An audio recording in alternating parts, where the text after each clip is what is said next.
temática,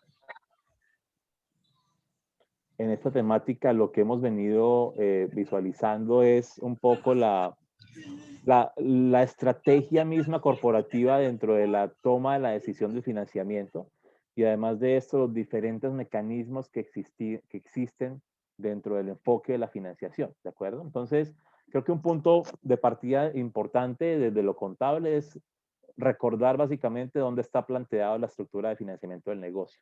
Y recordemos que en la estructura del balance, el lado derecho nos está mostrando básicamente cómo se financia la compañía. Y eso lo veíamos, de hecho, más aterrizado en el módulo 3, donde decíamos el pasivo me está demostrando toda fuente de financiación externa y el patrimonio me está demostrando toda fuente de financiación propia del negocio, propia de los socios. Así que, ¿por qué es importante esta clasificación y entender muy bien de qué estamos conversando en esta relación de pasivo-patrimonio? Porque al final es donde estamos viendo nosotros de qué manera el negocio está generando el recurso. Y si es una generación interna de fondos, lo que conocemos como el GIF, generación interna de fondos, que no es más que la utilidad misma de la compañía y el aporte de capital de los socios, o si por el contrario hay un fondo externo que nos está llevando a buscar fuentes de financiación adicionales. Y esto termina definiendo también, primero ese par, ese ratio que llamamos deuda-patrimonio, es decir, cuánto del 100% del activo es de terceros, cuánto del 100% del activo es propio, lo cual es importante porque al final termina mostrándonos o definiéndonos de qué manera estratégicamente la compañía se va a financiar. Y recuerden que esto tiene que ir muy ligado al concepto del costo de capital. Un costo de capital del cual reconocemos como fuente de financiación cuál es el costo de cada dólar que financia la empresa. Cuánto nos cuesta cada dólar inyectado que viene por terceros y cuánto nos cuesta cada dólar inyectado que viene por socios. Normalmente, lo que terminamos encontrando en términos financieros es que el costo de financiamiento de los terceros suele ser más económico que el costo de financiamiento del socio. La razón de ser es el costo de oportunidad que cada uno de ustedes como inversionistas tiene en su propio negocio. Y es muy importante esta visual, porque a veces solemos darle poco valor como emprendedores y como empresarios, darle poco valor al concepto mismo de nuestro dinero en la compañía y de la dedicación misma del tiempo dentro de la compañía. Y no es un tema menor, porque eso cuesta y cuesta bastante. Así que en ese mismo orden de ideas, esa generación y esa dedicación de tiempo y de recurso, al tener un costo alto, que más o menos en Latinoamérica está tasado, bueno, para toda América Latina, Centroamérica está tasado en una tasa promedio entre el 18 y el 18.5% anual, que no es económico, nos termina luego confrontando con una tasa de financiamiento externa que suele estar en promedio por debajo de ese 18%. Así que cuando empezamos a sopesar pasivo y patrimonio desde el concepto mismo del costo financiero, solemos determinar que lo más sano es tener una deuda con terceros. Ahora, tendrá mucho que ver primero si esto tiene una incidencia en el costo mismo de financiación y además si evidentemente también tiene que ver con la decisión misma del socio de querer o no endeudarse. Y esto de hecho lo conversamos en alguno de los módulos anteriores donde decíamos qué tan relevante o qué tan importante es para el socio tener o no tener deuda, qué tanto dolor de cabeza genera eso para ustedes en la operación y qué tan fácil es llevar una compañía sabiendo que periodo tras periodo hay que pagarle a un tercero algún tema de financiamiento con un capital y unos intereses por la misma razón. Así que todo esto hay que contemplarlo en la decisión, pero al final es una estructura de pasivo y patrimonio que hay que tener muy presente desde la misma generación de donde proviene el recurso con el cual se financia la compañía. Muy bien, así que aquí vamos a encontrar en el pasivo corriente generalmente lo que son obligaciones financieras de corto plazo, además algo de proveedores, que eso en el corto plazo es importante porque suele ser una fuente de financiación de las que llamamos a cero costo, ¿cierto? Porque solemos tener proveedores que nos permiten algo de crédito sin ningún tipo de costo financiero, lo cual es evidentemente muy bueno para el flujo de caja. Y además de esto, termina también mejorando el ciclo efectivo del negocio. Recuerden que al final, todo lo que yo le dejo de pagar a mis proveedores en tiempo, se lo estoy ganando a mis clientes también en tiempo y se lo estoy ganando a mi periodo de inventario también tiempo. Así que en la medida en que pueda alargar más ese tiempo con proveedores, evidentemente la financiación del negocio va a mejorar en términos de días de caja. Y esto tiene todo que ver con el concepto de capital que obviamente habíamos hablado en otro espacio. Además, en el pasivo no corriente se encierra, de hecho, la mayor de los, o el más grande de los rubros de endeudamiento de largo plazo, que es el de obligaciones financieras. Y aquí hay que hacer un paréntesis grande, porque en las obligaciones financieras cabe hoy en día muchísimos aspectos que tienen que ver con finanzas.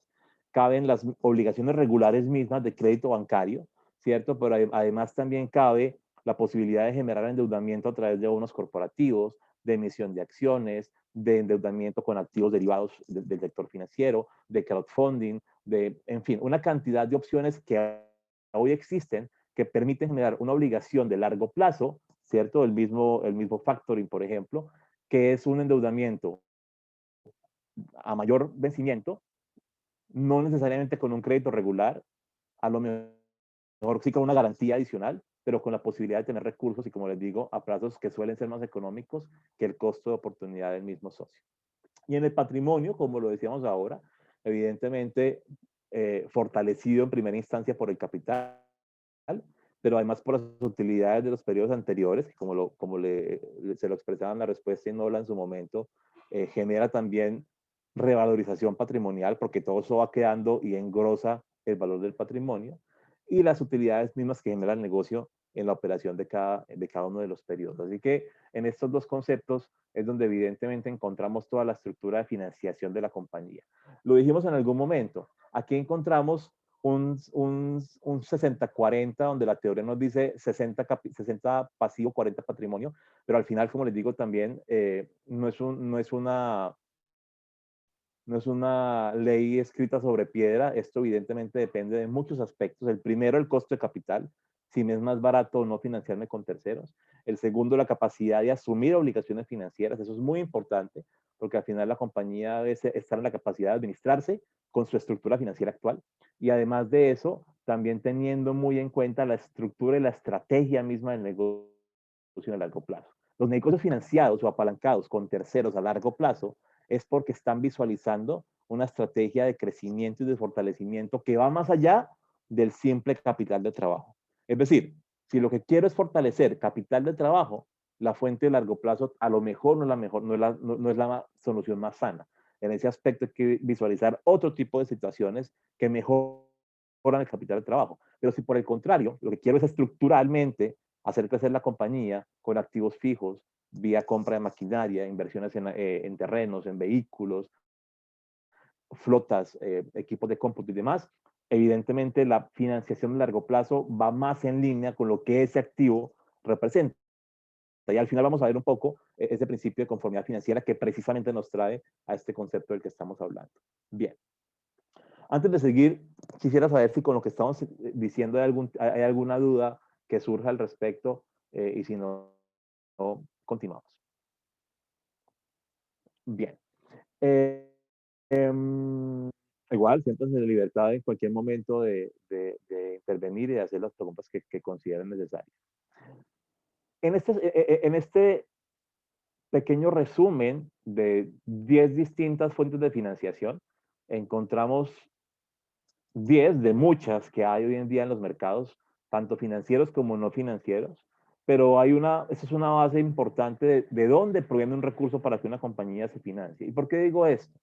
Porque al final lo que es importante, y seguramente ustedes en su camino de emprendimiento y de empresarismo se han dado cuenta, es que cuando la idea es sólida y cuando hay justificación detrás de la idea, se terminan encontrando soluciones para lo que suele ser nuestro principal dolor de cabeza antes de arrancar, y es el tema del recurso. El recurso no suele terminar siendo el principal dolor de cabeza realmente del emprendimiento. ¿Por qué? Porque al final vamos entendiendo que hay cómo financiar, que hay fuentes de financiación masivas en el mercado, repito, tanto formales como no, y tanto financieras como no. Así que en ese gran espectro de posibilidades de financiamiento, encontramos, por ejemplo, la deuda financiera con el sector, que es la más reconocida en el sector financiero, que es el crédito regular, donde hay básicamente un monto prestado a un plazo determinado, una tasa de interés, y donde la amortización de la obligación al plazo definido se paga capital e intereses progresivamente. es tal vez la que aún tiene mayor relevancia en el sector, pero también la facilidad de que sea el tercero quien asume de cierta manera todo ese concepto del riesgo mismo de incumplimiento en el pago. Pero además de esta principal opción, encontramos tanto en el pasivo como en el patrimonio, que es lo que ya conversábamos, una serie de opciones diferentes de financiamiento y hablaremos un poco de ellas. Las siguientes son utilidades. Yo les decía hace unos minutos que la generación interna de fondos es la principal fuente de financiamiento de una compañía. La primera, no digo que la principal, pero sí la primera. Es donde en primera instancia la compañía para el corto plazo busca echar mano, ¿cierto?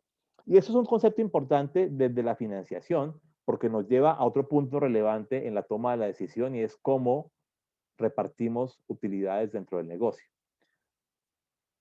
Es necesariamente analizable la situación.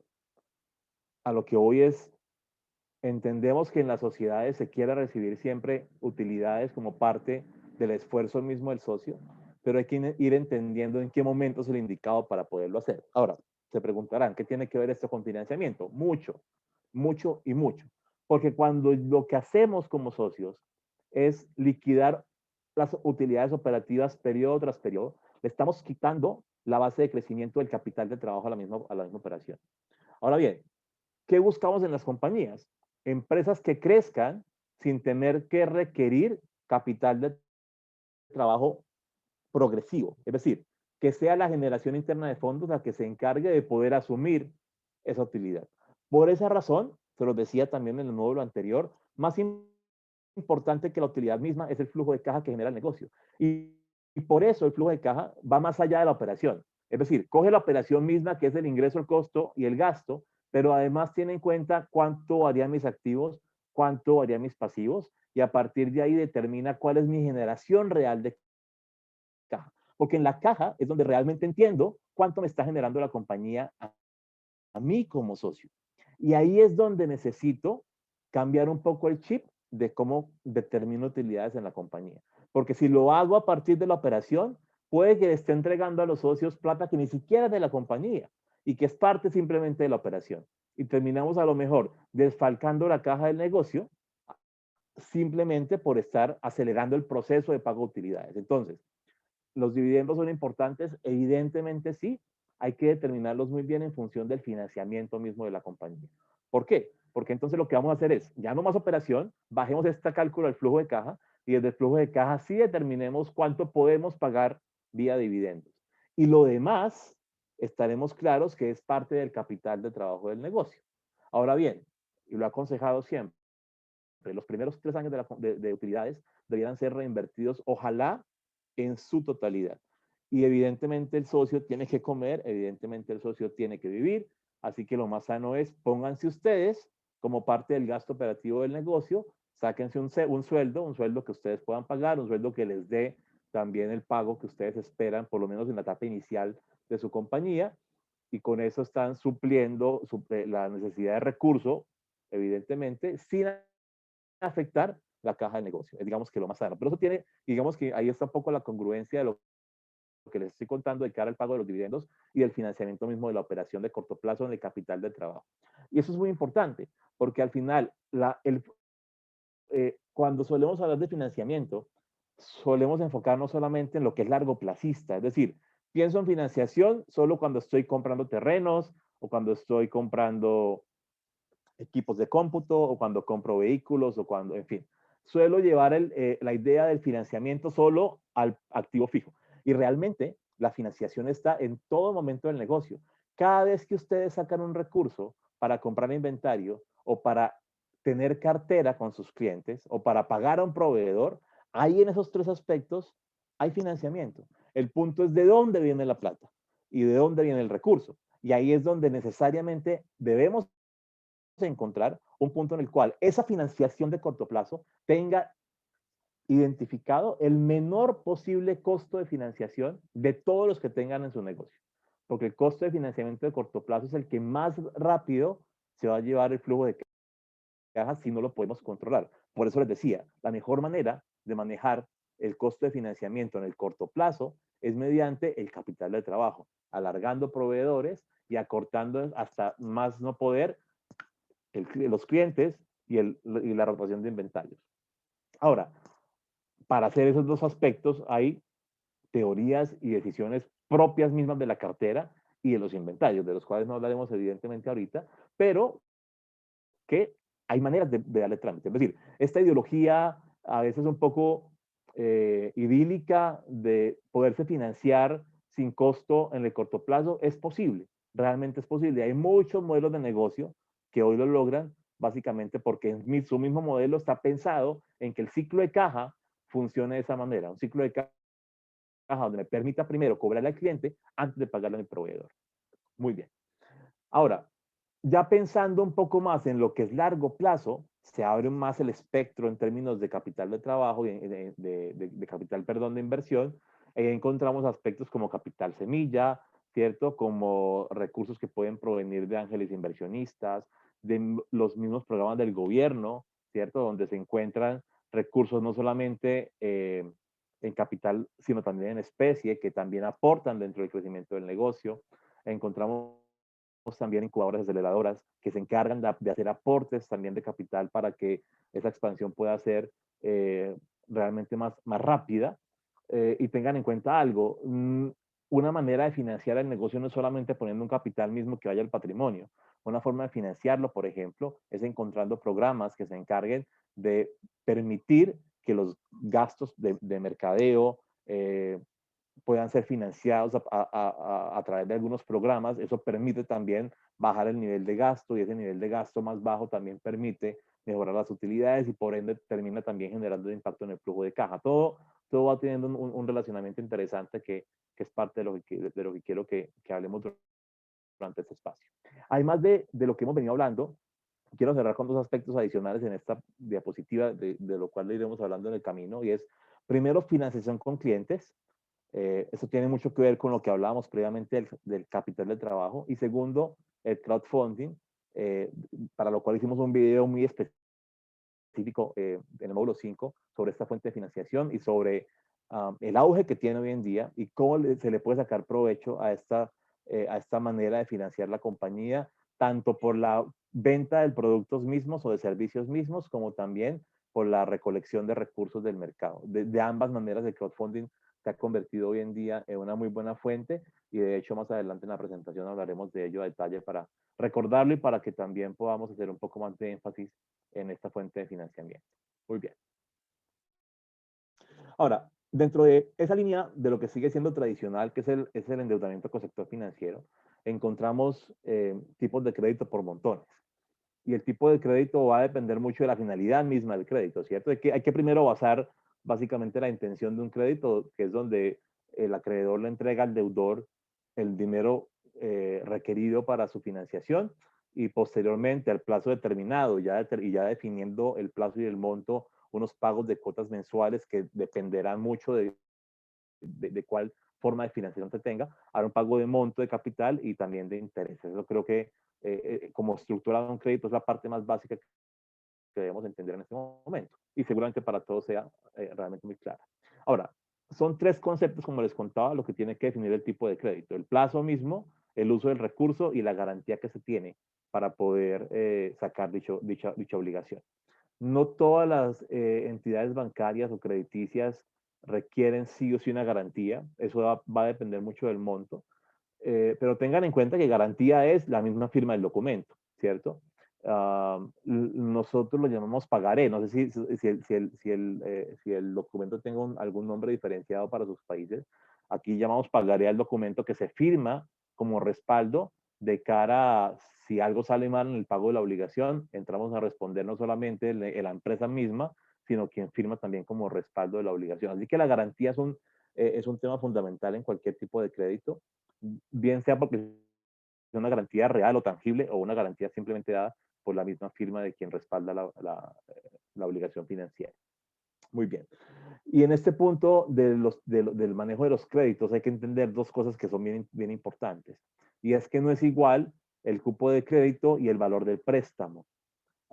Y quienes han tenido la posibilidad hoy de tener financiamiento con el sector bancario o el sector de crédito, a lo mejor me entiendan un poco más con la idea que estoy planteando, y es cupo de crédito es aquel espacio o aquel monto total que me entrega la entidad financiera para poder tener recursos en el momento en que lo requiera, y el préstamo es básicamente el uso mismo de ese cupo, ¿de acuerdo? Permítame ponerlo en términos más sencillo incluso para el ciudadano a pie. Tarjetas de crédito tienen más o menos un símil a lo que estoy intentando contar en esta diapositiva. Cuando nos entregan una tarjeta de crédito, vamos al banco, nos dicen, aquí está su tarjeta, Edgar, se la entrego, tiene un cupo de 3.000, 5.000, 10.000 dólares, el que nos hayan entregado, y ese es el cupo, ¿cierto? Al final yo no le debo nada al banco mientras el cupo esté guardado en su tarjeta de crédito. El tema está cuando empiezo a usarlo, y ahí es donde el concepto del cupo de crédito y de préstamo empieza a trascender. Tengo un cupo con mi tarjeta de crédito, solo tengo un préstamo el día en que use mi tarjeta de crédito. Así que en ese momento, cuando se me hace sencillo coger la tarjeta para ir a pagar una obligación o para poder pagar una compra o para poder hacer algún tipo de avance si requiero capital, es ahí donde me estoy volviendo realmente ese cupo y lo convierto en préstamo, solamente en ese momento. Y esa diferencia es importante. ¿Por qué? Porque en términos de financiación, evidentemente no es igual tener préstamos que tener cupos de crédito. Esto que les estoy contando va un poco alineado también al manejo de centrales de riesgo y de cómo ese concepto de la financiación en centrales de riesgo es bastante relevante de cara a tener los mejores scores posibles a la hora de enfrentarnos al sector financiero para poder sacar créditos. Y un poco parte de la clave de lo que va enseñando un poco la experiencia del mercado también, es que los cupos de crédito suelen ser mecanismos en los cuales estamos entregando capacidad de pago, más no uso del recurso. Me explico. Yo recibí la tarjeta por 5.000 dólares de crédito. Así no la use, tengo 5.000 dólares de cupo de crédito que ya estoy utilizando. Así no lo esté usando realmente, ya tengo 5.000 menos. Así que en ese orden de ideas es importante que tengamos muy presente cómo el manejo inteligente de los cupos y de los préstamos tiene todo que ver también a la hora de mejorar la calificación de riesgo, que luego impacta también en la tasa de financiación que tenemos ante el sector financiero. Muy bien. Ahora, en la tipología de los créditos, evidentemente encontramos que hay una serie grande de tipos de tipología de créditos. Aquí estas 5 tal vez son los que principalmente encontramos, que son tarjetas de crédito, libre inversión, libranzas, hipotecario, créditos educativos. Y esto evidentemente va a caer más en línea con lo que necesitamos nosotros como emprendedores. Ahora, normalmente en la línea de tipo de crédito encontramos en la libre inversión la principal de las fuentes de financiamiento para este tipo de negocios, que son créditos suelen ser de bajo monto, de pago en un periodo medianamente largo, es decir, algo cercano a los 60, 72 meses aproximadamente, con tasas de financiamiento no las más económicas del mercado, pero tampoco a tasa de usura, como si lo tenía la tarjeta de crédito, y de esta manera se convierte en un mecanismo de acceso para el mercado que permite también tener crédito en primera instancia. Suelen ser también créditos por ser de bajo monto con un nivel de exigencia un poco más bajo que otro tipo de créditos más exigentes, y todo eso también ayuda a generar una vida crediticia que va también mejorando con el tiempo, y como les decía ahora con el scoring va también generando una mejora en el funcionamiento y en el uso mismo del sector financiero como parte de la financiación. Ahora, dentro de esa tipología misma encontramos una segunda línea de clasificación donde encontramos microcréditos, créditos comerciales, que son créditos de fomento puntualmente, algunos con garantía prendaria, compras de cartera y leasing. Y permítanme aquí hacer énfasis un poco en este último, porque se ha convertido en un mecanismo fuerte para empresarios en la medida en que le está permitiendo acceder a obligación sin tener realmente que asumir el costo mismo del activo que se está financiando. ¿De acuerdo? Ahora, el concepto del leasing, al igual que muchos conceptos, requeriría un espacio completo y un módulo tal vez completo para que lo pudiéramos desglosar, pero es importante que vayamos un poco captando qué me entrega el mercado como mecanismos de financiamiento, que a lo mejor van un poco más allá de los regulares, pero que tienen un componente diferencial que termina generando una favorabilidad a quien los toma. Y aquí les hablo de uno muy sencillo. El leasing de vehículos es muy utilizado hoy en día para poder comprar flota de vehículos sin tener que asumir el costo mismo de tener la flota de vehículos. Me explico. Cuando hacemos un leasing, lo que le estoy diciendo a la entidad crediticia es, ok, yo le voy a pagar periódicamente como si fuese un crédito, pero el activo que estoy financiando no es mío. No en este momento. No es mío, es suyo. Es del banco. ¿Eso qué implica? Que mi costo por la operación del activo disminuye ostensiblemente. ¿Por qué? Porque al no ser un vehículo propio, los impuestos no son míos, ¿cierto? Al no ser un vehículo propio, muy buena parte de la carga de tributación tampoco es mía, lo cual implica un beneficio tributario bien interesante para las compañías. Así que en este orden de ideas, este buen mecanismo se convierte en una metodología de financiación. De cierta manera es un arrendamiento, de hecho el concepto de leasing tiene que ver con arrendamiento financiero. Es un arrendamiento de una flota, en este caso de vehículos. ¿Qué va a pasar al final en comparación al crédito? Que cuando termine de pagar la obligación del leasing, al final del periodo va a quedar algo conocido como opción de compra. Y en la opción de compra, el banco me va a decir, señor Edgar, ¿usted quiere tomar o no la opción de compra? Sus vehículos costaban tanto, la opción de compra es del 10%, usted decide si quiere o no hacerla efectiva. ¿Qué significa esto? Que compré una flota de vehículos que me costó $100,000 y lo pagué durante 5 años. Al final de los 5 años en el leasing, y hago el paréntesis, esos 5 años el vehículo nunca fue mío, por ende nunca pagué impuestos sobre él. Al final de los 5 años, la entidad financiera me va a decir, Edgar, aquí está la opción de compra del 10%, así que esa flota de $100,000, hoy en día se la vendo en 10,000, la quiere tomar y yo decido si sí la quiero o no la quiero. Es un mecanismo que, como se los cuento, es sencillo, tiene sus connotaciones operativas importantes, pero en la estructura misma de la operación es sencillo y es realmente muy beneficioso de cara al manejo tributario. Así que los invito también a que la tengan muy en cuenta cuando estén pensando, sobre todo en financiamiento de largo plazo, evidentemente. Esto suele ser muy útil en arrendamiento de vehículo, muy útil en arrendamiento hipotecario y muy útil incluso ahora en arrendamiento de equipos de cómputo. Así que den una exploración un poco más grande al tema de leasing si en algún momento quieren visualizar alguna decisión que tenga que ver con compra de activos fijos. Muy bien. Um, Indiscutiblemente lo que hemos visto en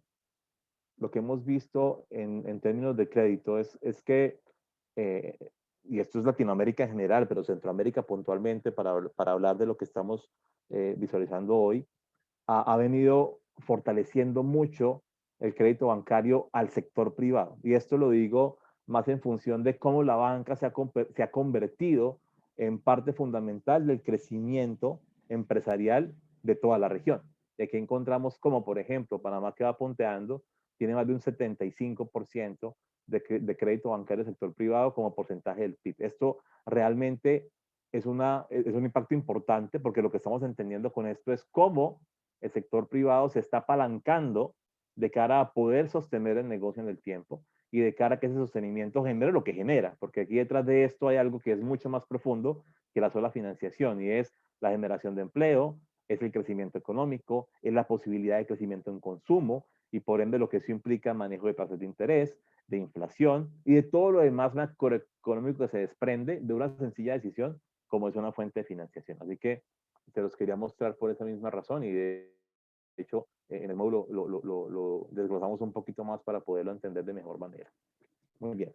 Ahora, lo que vamos a encontrar también durante la búsqueda de financiamiento es que vamos a encontrar líneas de crédito especiales en donde básicamente se busca de cierta forma promover el emprendimiento, promover el empresarismo a partir de fuentes de financiaciones un poco más económicas y buscando beneficios para quien los usa en función del crecimiento mismo de la economía por la creación de empleos vía emprendimiento. Así que para eso, uno de estos ejemplos es el Banco Centroamericano de Integración Económica, que lo que busca básicamente es con estas líneas especiales, es ese tipo de soluciones. Y aquí, seguramente ustedes recuerden, en el módulo hablábamos de la mayoría de ellos, simplemente se los voy aquí a pasar un poco más rápido, solo para que vayamos un poco charlando de este tipo de beneficios y recordando básicamente que aquí hay dos conceptos importantes que lo hacen diferencial. Primero, el acceso, es decir, este tipo de créditos que apoyan a la pyme o a la MIPYME están enfocados en que sean asequibles. Y al ser asequibles, dan la posibilidad precisamente de llegar a ellos de manera más fácil, más rápida, y con menos barreras. Y eso es muy importante, sobre todo para compañías que van naciendo, porque seguramente los que ya pasaron por ahí, los que están pasando, lo entenderán muy bien. Y es que si algo es complicado al inicio es conseguir quien nos preste recursos. Me refiero al sector financiero. Ya hemos hablado que el espectro es bastante grande. Pero es duro al inicio de tener la confianza de un sector para que nos crea, eso lo entiendo y hemos pasado por ahí seguramente muchos, y esto también hace evidentemente que se haga un poco más complicado todo este proceso. Y precisamente estos créditos de fomento lo que buscan es, primero, más acceso, ¿de acuerdo? Ahora, ese es el primer punto, el acceso. El segundo punto tiene que ver con la tasa de interés. Suelen ser subsidiadas, por ende tenemos tasas que comparativamente con la banca tradicional suelen ser más económicas. Y en tercera instancia, puntazo también súper favorable son los periodos de gracia en el pago de intereses y en algunos casos en el pago de capital también.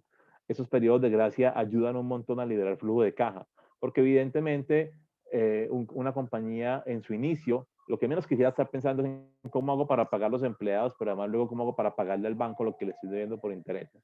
Así que este periodo de gracias ayuda un montón realmente a poder alivianar la carga de caja. Así que es una invitación también a que esta exploración en términos de financiamiento para que lo estén en este momento buscando, pues sea también parte de ese análisis que se haga para la toma de la decisión. Simplemente voy pasando un poco porque sé que ya lo charlamos a detalle, así que no quiero volver a detenerme mucho en ese aspecto. Muy bien. ¿Alguna pregunta hasta el momento? ¿Vamos bien? Quisiera escucharlo si hay algo que quieran comentar.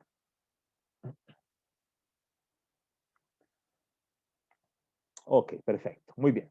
Ahora, permítanme, voy adelantando en aspectos que creo que aquí ya no van a aportar mucho de lo que estamos charlando y quiero llegar acá para poder enfocar en esta parte de la financiación, que creo yo que es tal vez de los que estamos hablando en ese primer cuadro que vimos, tal vez de las metodologías más recientes de financiación, sin que sea nueva, porque no lo es, pero sí es de las contemporáneas a lo mejor, porque son de las que más fuerza están tomando últimamente.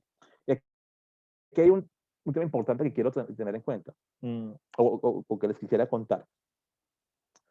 Hay un esfuerzo mancomunado en toda la región de buscar que las MIPYMES y las pymes empiecen a encontrar fuentes de financiación diferentes. Por lo que decíamos ahorita, porque sabemos que no siempre llegar a la banca tradicional es sencillo, no siempre lo es. Por acceso, por garantías, por requisitos, en muchos casos por score crediticio. A veces es un poquito más complicado. Y precisamente lo que se busca es que haya acceso al capital de otras formas. Y de hecho, programas como este buscan eso, buscar acceso a recursos, tanto de formación, vía especie, vía capital, que le apunten a eso, vía marketing digital, vía sostenimiento operativo en algunos casos, de la forma en la que sea. Pero se está buscando la manera en la que las compañías más pequeñas y nacientes puedan fortalecer, ¿de acuerdo? Para que el tema financiero no sea una razón de decaída en el proceso y para que esta tasa que tenemos en la región de que básicamente una de cada 5 compañías, o bueno, o de hecho 3 de cada 5 compañías terminan cerrando su operación en los primeros 5 años, para poder romper un poco esa racha estadística necesitamos que uno de los dolores de cabeza que es la financiación se pueda cambiar un poco en la visual. Y cambiar la visual es mostrarles que hay cómo llegar a financiamiento más allá de lo que tenemos tradicionalmente como fuente de financiación. Así que una de ellas puntual tiene que ver con mercado de capitales y para allá iba con el tema del crecimiento mismo que tiene el mercado hoy en día en términos regionales. Hay un esfuerzo grande para que el acceso a la financiación por emisión de acciones y por emisión de bonos corporativos sea cada vez más, más permisible para muchos negocios que no cumplen con los altos estándares de la bolsa de valores actualmente.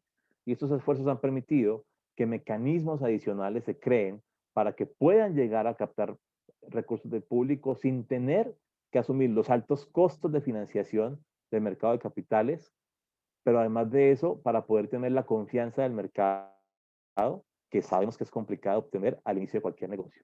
Y parte de esas iniciativas tienen que ver hoy con crowdfunding.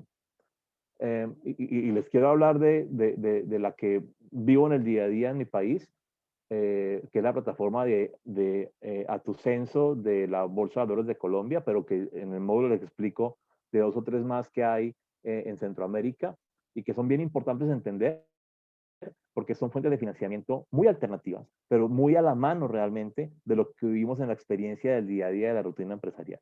Así que en este crowdfunding básicamente lo que estamos buscando es cómo encontramos que todo aquello que está alrededor del crowdfunding, innovación, inicio de negocio, plataformas, contribuciones, dinero, que todo lo que requiere el negocio para poder estar en marcha, para poder funcionar, se logre captar de terceros, pero no de la manera tradicional, sino de quienes les interesa el negocio a lo mejor a mayor escala de los acreedores mismos.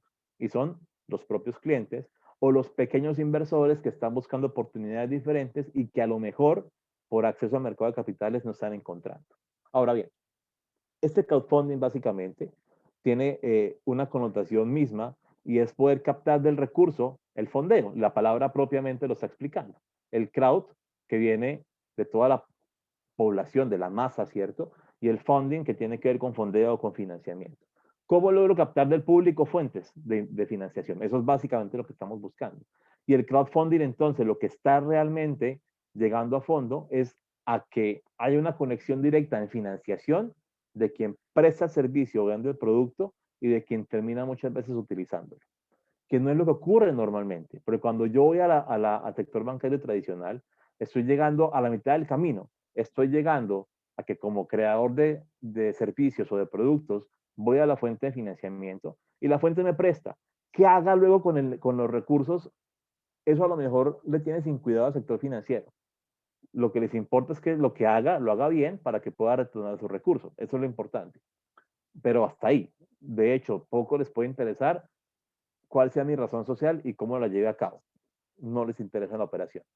Ahora, cuando rompo esa barrera de llegar hasta la fuente intermedia y voy hasta el otro lado vía crowdfunding, estoy conectando al emprendedor, al empresario, al productor del producto y del servicio, con quien muchas veces lo va a utilizar. Y ahí la cosa cambia mucho. ¿Por qué? Porque ahora hay un interés no solamente en financiar, sino también en querer que ese emprendimiento logre esos objetivos financieros para que yo como inversionista pequeño pueda obtener lo que esta empresa me está prometiendo. Y eso es bien interesante, porque aquí, y esto dentro de la economía colaborativa ha cambiado por completo la visual financiera de cómo lograr recursos, porque al final esto me lleva no solamente a captar el dinero del público, sino además a tener un público que siendo inversionista mío, quiere que me vaya bien, tiene todo el sentido. Y entonces, además de socio, seguramente sea cliente. Y además de cliente, seguramente sea vendedor. Porque si yo estoy invirtiendo en un negocio local, puse plata para el mismo, me voy a encargar no solamente de comprarle el negocio local, sino de contar a la gente a mi alrededor que le compren a él. Porque al final de cuentas, de eso dependerá que él me entregue lo que me prometió. O una tasa de interés por la financiación, o por qué no una posible participación a futuro, o por lo menos lo que se promete en algunos casos, que es el producto o servicio que me está prometiendo que va a fabricar. Así que en esta idea del crowdfunding hay realmente un desglose interesante y por eso en la presentación les cuento de diferentes tipos de crowdfunding existentes en el mercado. El primero de ellos es el de donación, que es el básico, es una figura donde básicamente quien dona no recibe absolutamente nada, nada a cambio, además del servicio. Y permítame, aquí hablo un poquito de ella porque hay de hecho una plataforma de fuentes ofimáticas que es muy famosa en este lado del globo terráqueo y es OpenOffice. Si alguien ha tenido la posibilidad bueno, perdón, me estoy hablando de LibreOffice. Si ha tenido la posibilidad de utilizarlo, a lo mejor me entiende lo que les voy a contar. LibreOffice es una plataforma, una compañía que funcionando de manera similar a lo que hace Microsoft, presta servicios ofimáticos. Algo parecido al Word, parecido al PowerPoint, parecido al Excel, parecido al Access, tiene toda la estructura misma de lo que tiene Microsoft, pero es de libre uso. Y al ser LibreOffice, Ahora lo que ha empezado a hacer es, ok, yo no lo voy a cobrar por el uso, pero por favor aporte a manera de crowdfunding. Y cuando se aporta a manera de crowdfunding, ese fondo mismo permite que la compañía se financie, que pague la operación de crear, de mantener actualizado su software, y con eso también permite que el acceso al mismo sea libre. Ahora, en funcionalidades y diferencias, evidentemente sí, porque ahora lo que ha hecho Microsoft es profundizar la estructura de su software para hacerlo más valioso para quien lo paga, pero al final, a donde quiero llegar es cómo realmente hay compañías que se han permitido competir con gigantes, sostenerse, a lo mejor no son del tamaño, evidentemente, del mayor proveedor de software ofimático en el mundo, pero están logrando su objetivo, que es financiar su operación a través de crowdfunding, llevando un producto que es básicamente gratuito para todos. Muy bien. El segundo tipo es un crowdfunding de recompensa, donde básicamente lo que hay es algo a cambio. En ese caso sí se está pidiendo que algo se pueda entregar. Regálenme un segundo, creo que Ana María, ¿tienes alguna pregunta? ¿Te escuchamos? Edgar, yo quería hacer un comentario. Lo que pasa es que vos dijiste hace un momento que hay algunos bancos que entregan financiamiento y no, pues no le dan seguimiento a los que no, pues que no saben qué usan, cómo usa la gente el dinero. Entonces yo pienso que cuando las empresas ya son grandes, pues está bien, está súper perfecto. Pero ¿qué pasa con las pymes? Las pymes entregarle plata y no darle un seguimiento o un proceso de apoyo es un arma de doble filo. Entonces me quedé De pensando acuerdo. en eso que dijiste. Te agradezco el aporte, Ana María. Mira, tienes toda la razón, pero ¿y sabes qué pasa? Que precisamente como eso que estás pensando es como lo percibe el sector financiero, es otra razón de peso para cerrar un poco, es también un poco la idea que les da fortaleza para cerrar un poco el acceso de crédito. ¿Por qué? Porque al final, y bien lo dijiste, hacerle seguimiento a compañías pequeñas es muy complicado. Primero porque el flujo de caja es demasiado inestable, lo que no ocurre con compañías grandes. La compañía pequeña puede que este mes venda y el otro mes no venda nada. Eso es parte del proceso. Así que ese nivel de riesgo el sector financiero no lo quiere tener. Y como no lo quiere tener, pues la manera más sencilla es, pues cerremos un poco el chorrito de crédito y no le prestemos tanto. Ahora, como hay también una visual de cara a la responsabilidad social empresarial, pues una forma de decirles, no vengan, ni me faltaba, yo les presto, pero entonces los requerimientos son a veces tan grandes que realmente el acceso es muy, pero muy exclusivo para ciertos emprendedores que lo pueden llegar a lograr. Entonces, ahí al final, y de acuerdo con tu apreciación, es revisar eso es muy complicado. El emprendedor, sobre todo en su etapa temprana, le cuesta tener estabilidad en su flujo de caja y por esa razón el sector financiero cierra un poco esa llave de poder financiar tanto. Así que por esa razón, este tipo de mecanismos ayudan tanto en ese proceso. Bien, con el crowdfunding de recompensa, como les decía, y de hecho en el módulo les hablo mucho de un par de plataformas. Una de ellas es Indiegogo, que lo que hacen es básicamente financiar con la gente que va a comprar el producto, la producción. Es decir, supongamos que hoy tengo la brillante idea de fabricar algún artículo novedoso, no tengo la fuente de financiación, voy a una compañía de crowdfunding y les digo, esto es lo que quiero hacer, sáquenme la campaña, por favor, de crowdfunding, y la gente que le gusta mi producto lo paga hoy, sabiendo que lo va a recibir en 4, 6 o 12 meses, con la plata que recibo, con el recurso que levanto de la campaña de crowdfunding, produzco, y cuando he producido, sin ningún costo de financiamiento, lo que hago es entregar mi producto. Eso es un crowdfunding de recompensa y funciona muchísimo y es muy querido como mecanismo de crowdfunding en los Estados Unidos, por ejemplo, que es donde nació realmente ese tipo de financiación. Muy bien. Con el de acciones, como les contaba previamente, básicamente lo que se hace es entregar a futuro una parte de la organización en términos de números de acciones determinados a partir de la inversión de los recursos y el crecimiento mismo de ese fondo de inversión en el tiempo. Así que a partir de acá, donde quiero llegar, y ya también para ir cerrando un poco la idea, es que vayamos viendo y experimentando que hay realmente el día de hoy muchas maneras diferenciadas para poder financiar. Y no estoy diciendo con esto que la bancaria sea mala ni más faltaba, sigue siendo la más masiva, sigue siendo y lo veíamos en el gráfico, sigue siendo una fuente primordial para el crecimiento empresarial, eso no lo olvidemos, pero en la medida en que el acceso no sea tan abierto como todos quisiéramos muchas veces, pues hay otro tipo de soluciones también que vale la pena tener muy presentes y que siempre serán un buen mecanismo a la hora también de comparar, ¿por qué no? Ustedes están llegando a un punto en el cual también van a poder llegar a ese momento de decisión donde ya no solamente es lo que les toque, sino lo que puedan o lo que también ya puedan ustedes escoger a la hora de la toma de la decisión. Y un poco a manera de conclusión con este tema de financiación es, primero, como lo decimos ahorita, tenga muy presente cómo lo vamos a financiar, tenga muy presente en esa estructura de deuda tres aspectos fundamentales: conformidad financiera, es decir, financiamiento de largo plazo para activos de largo plazo y financiamiento de corto plazo para activos de corto plazo. ¿Dónde puede disvariar la conformidad financiera? Básicamente, cuando yo logro financiar lo largo plazo con deuda de corto, si mi flujo de caja lo permite, maravilloso, porque eso disminuye el costo financiero. Lo que le recomendaría nunca es lo contrario, que sería financiar activos de corto plazo con pasivo de largo plazo, porque eso no solamente encarece el proceso de financiación, sino además termina generando una carga operativa mayor para el negocio. Es básicamente, creo que en algún momento se los conté, es como si fuésemos al supermercado a hacer el mercado de una semana y lo financio a 12 meses con mi tarjeta de crédito. Es básicamente lo mismo. Dentro de una semana ya me habré comido todo el mercado y todavía me faltan 52 semanas más para pagarlo. Es más o menos un poco el tema. Entonces, tenga muy en cuenta la conformidad financiera para tomar su decisión. Segundo punto, costo de capital. Lo decíamos anteriormente. ¿Qué tanto me cuesta la deuda? ¿Qué tanto me cuesta el patrimonio? De hecho, en el módulo van a ver un ejercicio aterrizado de cómo calculamos el costo de capital precisamente. Y cómo comparamos el costo de capital al retorno de la inversión.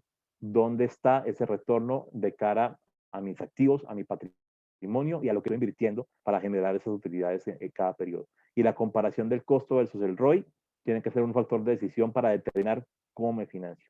Y tercero, flujo de caja. Indiscutiblemente, el flujo de caja tiene que seguir siendo un factor de peso para poder determinar, y ese flujo de caja tiene que decirme en qué momento debo financiarme, cuándo me puedo financiar, hasta qué espacio me puedo financiar de cara a lo que pueda realmente pagar, y con esto mantener en ese ciclo una sanidad financiera que a cualquier escala es importante. Es importante ahora que están creciendo, es importante cuando se consoliden, es importante cuando sigan creciendo, y con mayor razón será importante cuando estén consolidados como empresas mucho más grandes.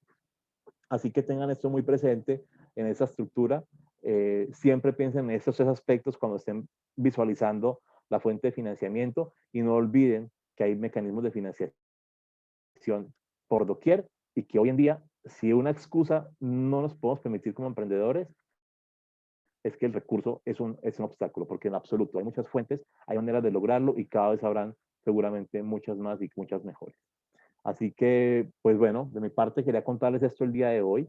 Espero de verdad que lo que hemos venido tratando durante este módulo 5 haya sido de su agrado, y que igual las dudas y que puedan seguir surgiendo posterior a este espacio son bienvenidas. Seguramente Mari tendrá los vehículos de comunicación establecidos, y cualquier duda adicional con todo gusto la estaremos atendiendo. Así que nada, agradecerles a todos por su tiempo, por su espacio, por su dedicación y por su atención esta noche, y estoy a toda disposición para ustedes. Muchísimas gracias. Gracias, Edgar. Muchísimas gracias a todos nuevamente. Como les dice Edgar, voy a finalizar acá